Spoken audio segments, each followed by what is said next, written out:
Hello and welcome to DIY EV Chat, where I speak to people who've built their own electric cars and occasionally those people who support us in doing so. Today I've got someone with a fantastic project on the episode. Welcome Paul Young, the maker of the Boxster EV. Thanks for having me on, Tom. My pleasure. Thanks for joining me. So listen, Paul, first question for everybody is always, where did you start, or rather, what do you do in the day job that might give you the skills to do something like this? And do you have the skills to do something like this? I'm still trying to work that one out, actually. So I trained as a watchmaker. By trade, I'm a watchmaker. So this was 26, 27 years ago. I studied as a horologist. And through the sort of final year of studying horology, I decided to take the direction into watchmaking. So I had some experience of miniature engineering for EV conversions, I suppose. But yeah, I'm a watchmaker effectively. Although today I don't do so much of the oily stuff. I'm more on the commercial side of the business. Does it get oily when you're making watches? Well, it kind of does in a small way. So yeah, I mean, it's like any mechanism. It's just a lot smaller in the way that you'd lubricate the mechanism, the different types of oil that you would use. It's just all on a much smaller scale. Brilliant. Well, you're certainly the first horologist probably the first horologist I've met, actually. Certainly the first one I know who's done an EV conversion. And so that passion for mechanical stuff, had you done anything like this before you built an EV? Not particularly. I've always fettled with cars, so I've always done most of my own servicing on the cars, disc and brake changes and oil changes, that sort of thing, but nothing on this scale. I'd certainly never taken an engine out of a car or gone any further with that. I think that I changed the valve body seals on my BMW M a little while back, but yeah, nothing more than that. Okay, so but there's some sort of practical fettling there. Anything with sort of the electronics or the coding side?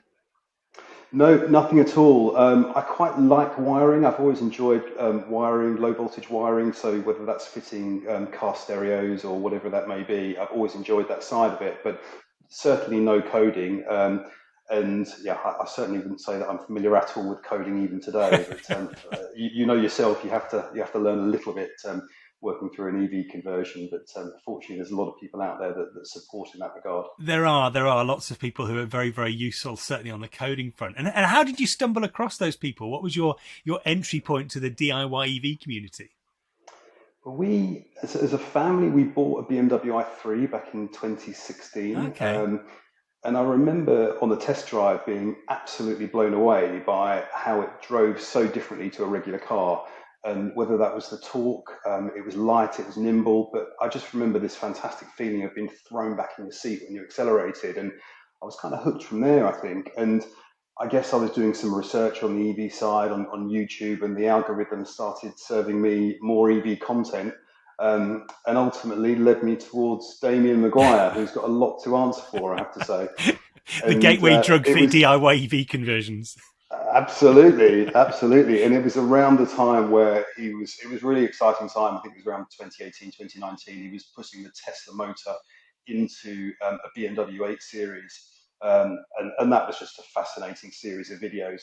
But I think that what was also running from him in terms of content around that time is that he was doing a EV conversion for under €1,000 in a BMW 3 Series. And it was that sort of set of that series that made it feel more possible, more approachable, because it was he'd broken it down into very small bite-sized chunks, whether it was power steering, braking, and it answered a lot of those questions of which you're scratching your head over prior to seeing those videos. So it was Daniel, I'm afraid. Yeah.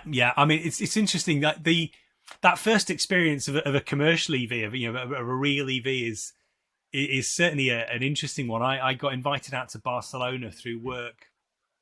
Must be 10 years ago now, to go and drive a Tesla around Barcelona. I mean, nice work trip if you can get it. But yeah, that first experience was definitely very memorable. The first time you put your foot Yeah. down, and a lot happens. Really, a lot happens. So you came across Damien's videos. Did you immediately think, yeah, I'm going to do this? No, I guess I watched his videos for a year, I suppose, before actually thinking I'm going to take the plunge. So yeah, it was probably around mid 2018. I started watching them, and then I decided to actually take the plunge in 2019, middle of 2019, something like that. As a lot of us did, I think it was a sort of a febrile time for new EV conversions. Yeah, indeed. Yeah, indeed. And what were your criteria then? What sort of what did you set out to do? Did you have a sort of objective in mind of what you wanted to deliver? Well, I've been a bit of a BMW fan for a number of years. So I was firstly looking at BMWs to convert, old BMWs. But the more I read up on it, the more I thought I'd like to do something with a motor connected to the half shafts in the rear of the car, rear wheel drive. And the BMW route, unless you do a lot of cutting, really is you have more experiences than me, bolting a motor to a gearbox. Mm. So I wanted to go to the Tesla route, really. And doing that with a BMW isn't straightforward because you've got the boot floor and there's less space at the rear of the car. So I ended up going, doing a bit of research on it, looking at other opportunities with other potential vehicles, and actually ended up looking at cheap Porsches. So I was looking at Porsche Boxsters and Porsche 944s. The Boxster, of course, is mid-engine, so that would have been fairly straightforward. And then the 944 it has an engine in the front, but it has the transaxle in the rear, which gives a lot of room underneath the boot floor, and you could mount a Tesla large drive unit there.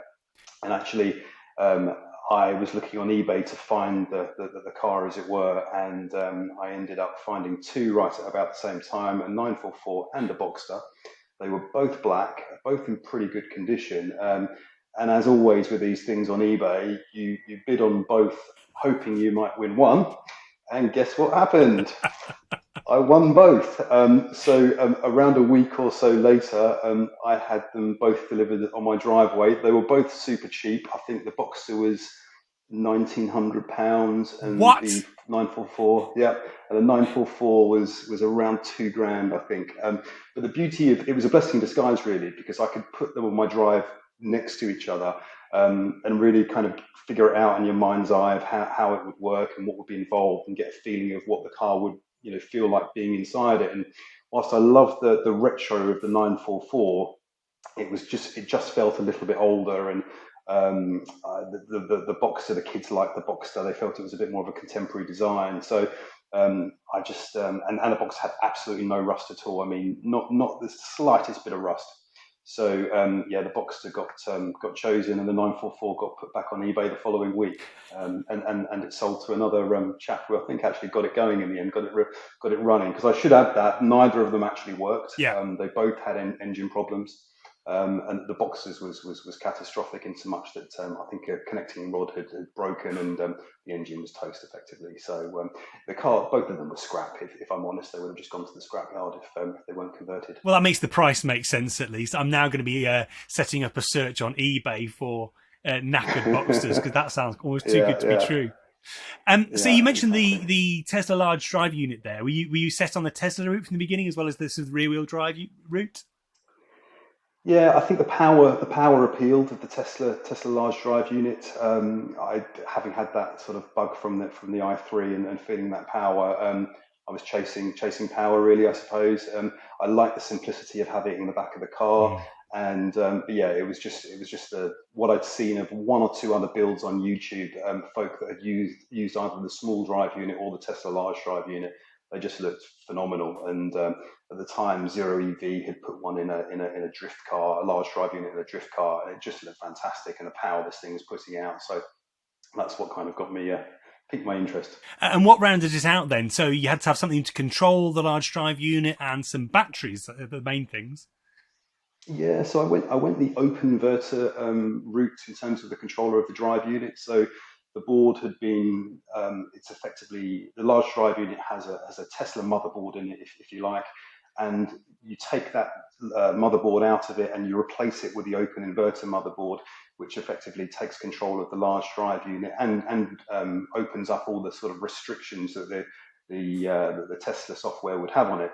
And in actual fact, I'm running the drive unit in reverse. So the drive unit within the Porsche sits mid-engined, so it still sits within the mid-engine bay, but it's running in reverse.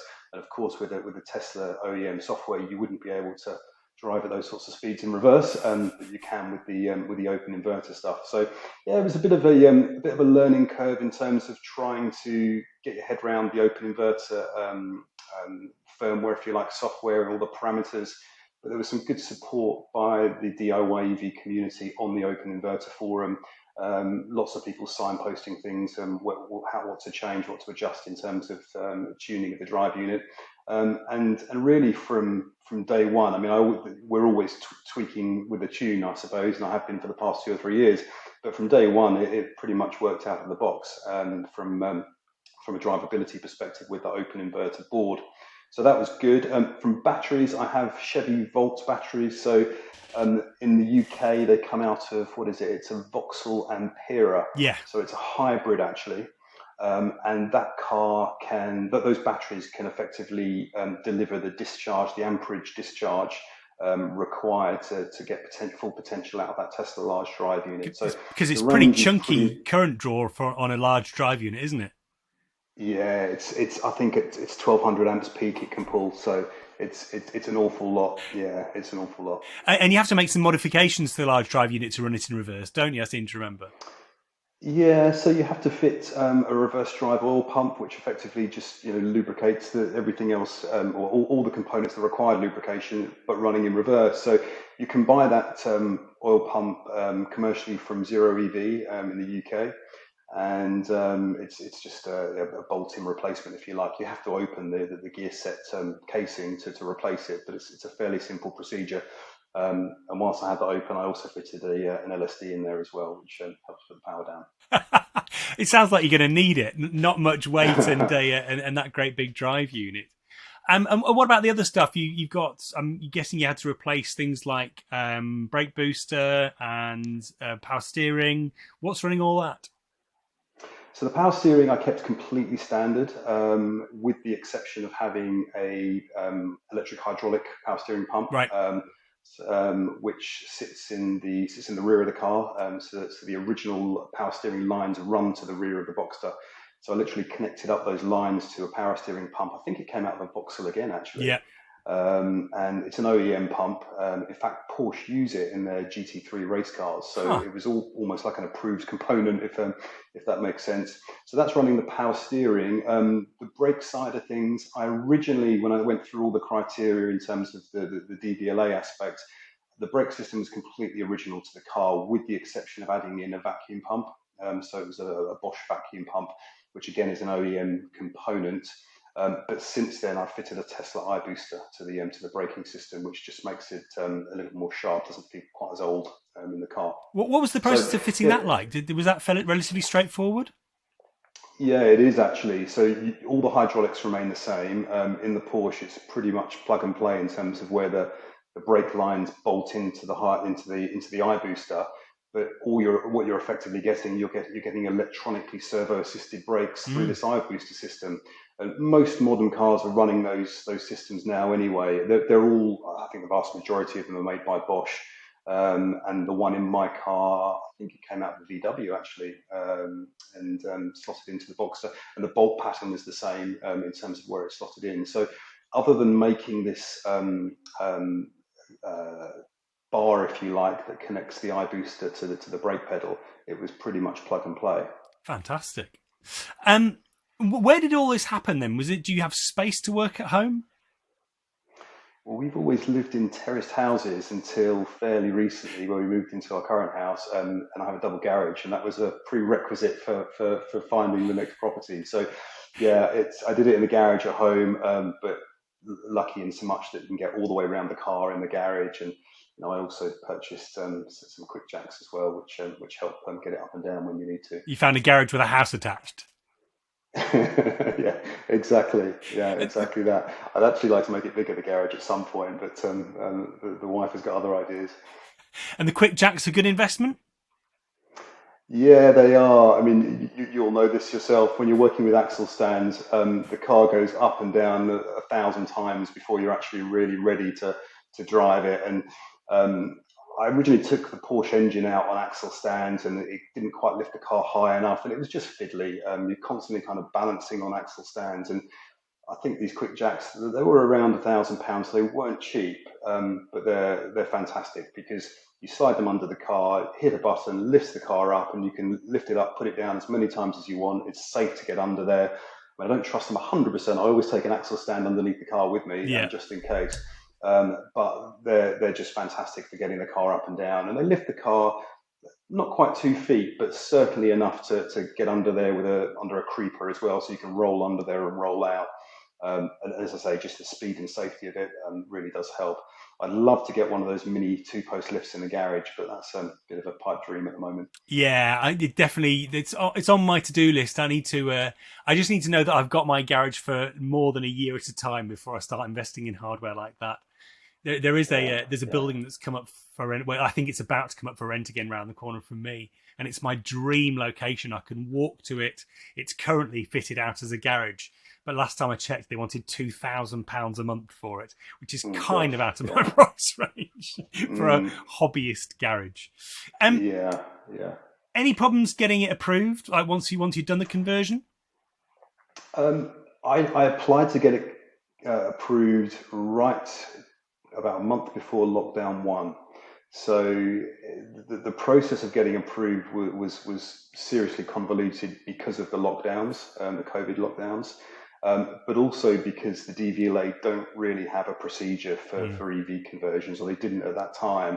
I think it's fine for LPG conversions and that sort of thing, or putting a bigger engine in an existing car, but to go from an internal combustion engine to an electric conversion, they didn't really have a process for it. So it took about a year all told. Several letters requesting information that I provided previously. Very frustrating time going through that. The car is a January 2001 car, so it just about made the threshold for being tax exempt from an electric point of view.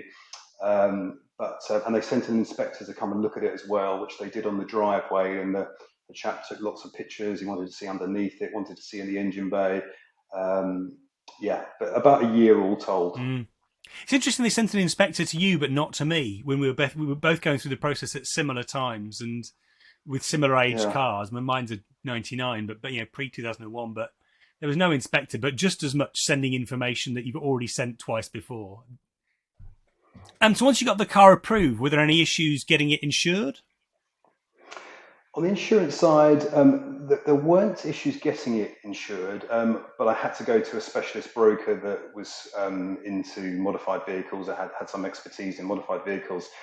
I think we were originally with Admiral on the other cars in the house, and Admiral kind of put me on hold for half an hour, came back and said, no, we can't help. So I ended up going with Adrian Flux, who was pretty much the only broker at the time that could help with that sort of thing.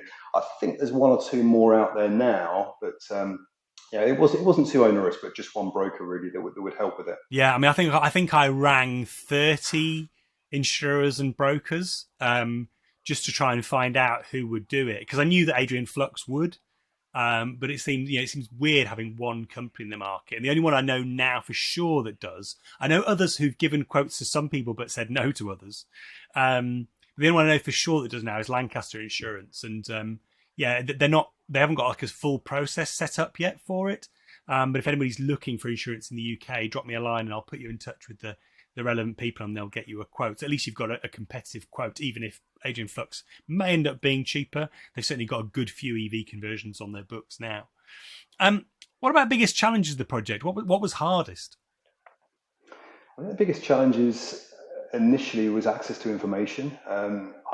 I was fairly well into the project and I didn't even know that the Open Inverter Forum existed. I was looking at the old DIY electric car forum. I was looking at videos, but didn't know about the Open Inverter Forum. So even wiring the low voltage side up of the Tesla large drive unit, I had the car and I was in the process of building a mounting system to put the motor in the car. I had no idea really that the Open Inverter Forum existed. So that was a real light bulb moment, finding the Open Inverter Forum and seeing what a repository of information was there, from wiring up the large drive unit to high voltage side sort of guidance, and the wiki page was taking shape as well. So I think it was access to information. I think even towards the latter part of the build, I struggled with things like working out CAN bus messages to power the gauges in the car. And I was quite lucky that Zero EV were also doing a Porsche Boxster at the time. And they were super helpful in terms of giving guidance on one or two aspects of the build, but also they had done all the CAN captures on their car. And they sent me the DVC file with all the CAN captures, and all that needed to be done from there was to design a bit of code on the VCU within the car, which would then take signals from the drive unit and BMS and so on to then power the gauges, the Porsche gauges. So yeah, it's always throughout the project. I think it's always been information, trying to get access to information or find the right information is the most challenging part of the build. It's all out there, but it's breadcrumbs. Yeah. You kind of you speak to someone and they recommend someone else, or you read a particular thread and it takes you in another direction. But it's challenging from a breadcrumbs point of view, and I think that is improving for sure. I think there's so much more information out there now than there was 3 years ago, which is great for those coming into it now. Yeah, absolutely. I think just generally it's got easier. I mean, the shift to CAN bus controlled inverters away from lobotomizing the inverter, it's generally got easier. You reminded me, actually, I've got to do a CAN bus capture on this Z3. I keep forgetting to do it before I take the cars apart. I really ought to grab some CAN bus off this one, both for me and for somebody else doing a Z3 as well. A future DIY EV chat guest. Most rewarding moment? For sure, the first drive. The first drive was. I think I never actually realised the car would work. It hadn't actually dawned on me that this thing might actually move under its own steam. And when I put the batteries in the car, they were loosely mounted, and the drive unit was in position, axles connected.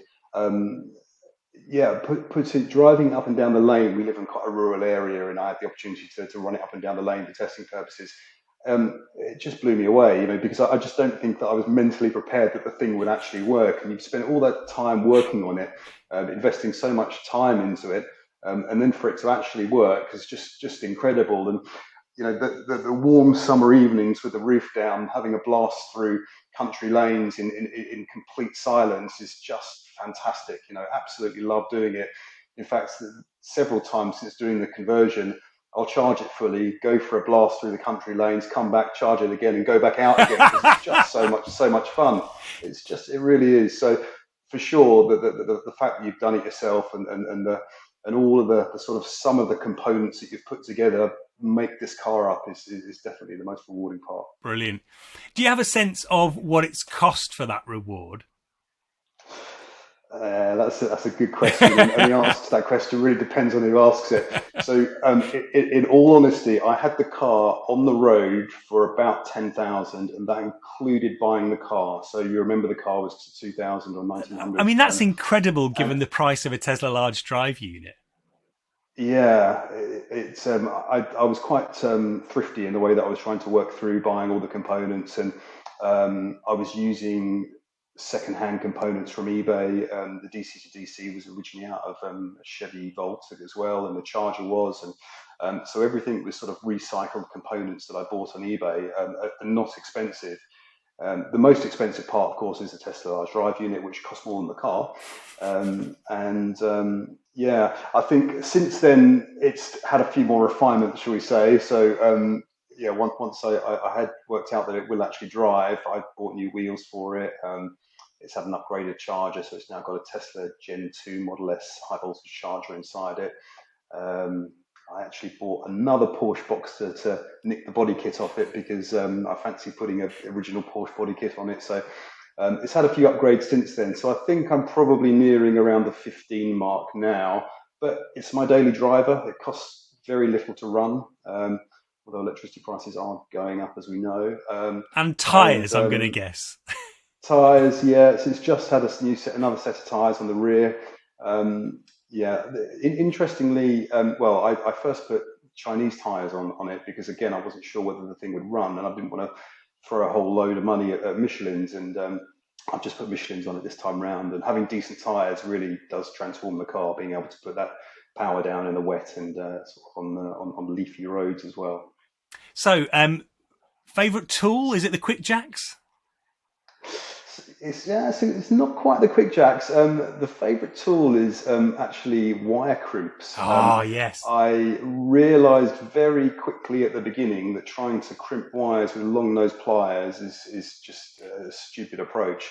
So I've now got 5 or 6 sets of wire crimps that range from a 0.5 mil wire right up to a 70 mil squared wire, and I make sure that whenever I crimp something that I can't remove it with my hands. And that's really the test of whether the crimp is any good. If it comes off in your hands, you need to redo it, or the crimping isn't correct. Because you've got, I don't know, 100, 150, I suppose, new wiring points within the car.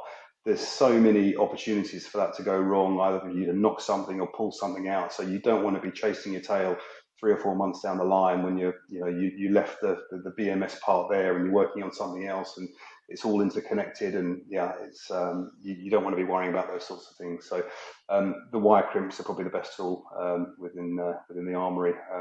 That's a very good piece of advice. Get some proper wire crimps before you start on one of these projects, because you will drive yourself mad otherwise. It's a nightmare. I've been in exactly the same situation. And so, last question: what's next? Have you got any more projects on the horizon, or more upgrades? Well, the Porsche is still classified as a project car, I think, so it's always going to be an evolving thing.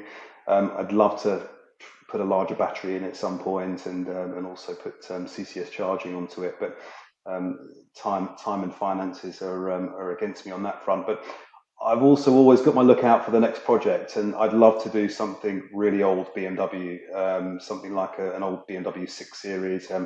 I had a fascination with the 635 CSI back in the day, and I love the BMW 8 Series, so I'd love to do something like that.